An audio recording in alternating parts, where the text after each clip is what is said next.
రాయలసీమ పారిశ్రామిక గడ్డపై మరో మెగా ప్రాజెక్టుకు అడుగుపడింది. కడప జిల్లా చిన్నకొమెల్లలో దాల్మియా సిమెంట్ ప్లాంట్ విస్తరణ పనులకు మంత్రి నారా లోకేష్ భూమి పూజ చేశారు. 3100 కోట్ల భారీ పెట్టుబడితో సరికొత్త సాంకేతికతతో ఈ ప్లాంట్ రూపుదిద్దుకోబోతోంది.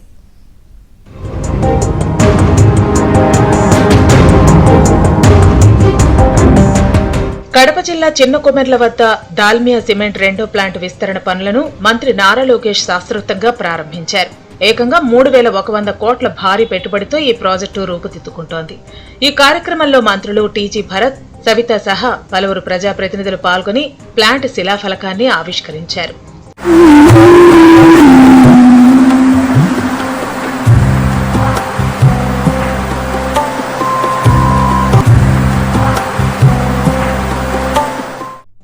ఏపీని పారిశ్రామికంగా అగ్రగామిగా నిలపడమే కూటమి ప్రభుత్వ లక్ష్యమన్నారు మంత్రి లోకేష్.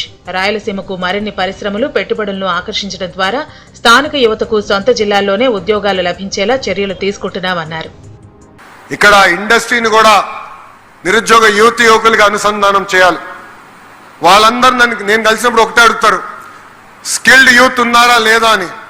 అందుకే ఐటీఐలన్నీ ఇలాంటి కంపెనీస్తో అనుసంధానం చేసి వాళ్ళ ఎక్విప్మెంట్ కూడా తీసుకెళ్లి ఐటీఐలో పెట్టి ట్రైనింగ్ చేపించి ముందలు తీసుకెళ్లి లక్ష్యంతో పనిచేస్తున్నాం. నేను శ్రీ సిటీ ఇంటర్నేషనల్ యూనివర్సిటీకి మనం నాంది పలికాం. అక్కడ కొత్త మోడల్ తీసుకొచ్చారు, లెగ్ అని, LEG అంటే లెర్న్, ఎర్న్, గ్రాడ్యుయేట్. అంటే ఒక పక్కన 3 నెలలు చదువుకోవచ్చు, మళ్ళీ 8 నెలలు కంపెనీలో పనిచేయచ్చు, మళ్ళీ 3 నెలలు చదువుకుని 4 సంవత్సరాలు డిగ్రీ సాధించడానికి అద్భుతమైన అవకాశం మనం కల్పిస్తున్నాం. ఇలా అనేక మోడల్స్ తీసుకుంటున్నాం. యువతకి పెద్ద ఎత్తున ఉపాధి కల్పించాల లక్ష్యంతో మేమందరం పనిచేస్తున్నాం. పొరుగు రాష్ట్రాలతో పోటీ పడి మరీ పరిశ్రమలు తీసుకొస్తున్నామని మంత్రి లోకేష్ గుర్తు చేశారు. నాలో కసి ఉంది, ఆంధ్ర రాష్ట్రాన్ని అన్ని రంగాల్లో నంబర్ 1 చేయాలని. కానీ అది నేను సాధించాలంటే యువకుల ప్రోత్సాహం నాకు కావాలి, మీ సహకారం నాతో ఉండాలి. ఈరోజు పక్క రాష్ట్రాలతో మేము పోటీ పడుతున్నాం. పక్క రాష్ట్రాలతో పోటీ పడి రాయల్ ఎన్ఫీల్డ్ తీసుకొచ్చాం. పక్క రాష్ట్రాలతో పోటీ పడి ఈరోజు ఆమ్కా తీసుకొచ్చాం.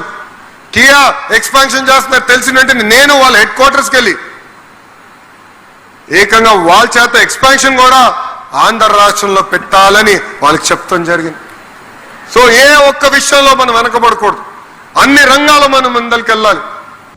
భూమి పూజకు ముందు మంత్రి లోకేష్ ప్లాంట్ లోని అత్యాధునిక రోబో ల్యాబ్, కంట్రోల్ రూమ్ ను సందర్శించి అక్కడి కార్మికులతో కాసేపు ముచ్చటించి సెల్ఫీలు దిగి ఉత్సాహపరిచారు. తాజా విస్తరణతో దాల్మియా సిమెంట్ ఉత్పత్తి సామర్థ్యం గణనీయంగా పెరగనుంది. ప్రస్తుతం ఏటా 3.6 మిలియన్ టన్నులుగా ఉన్న సిమెంట్ ఉత్పత్తి ఈ లైన్ 2 పూర్తి కావడంతో ఏకంగా 9.6 మిలియన్ టన్నులకు చేరనుంది. అలాగే క్లింకర్ ఉత్పత్తి సామర్థ్యం కూడా 2.5 మిలియన్ టన్నుల నుంచి 6.1 మిలియన్ టన్నులకు పెరిగి సరికొత్త రికార్డు సృష్టించబోతోంది.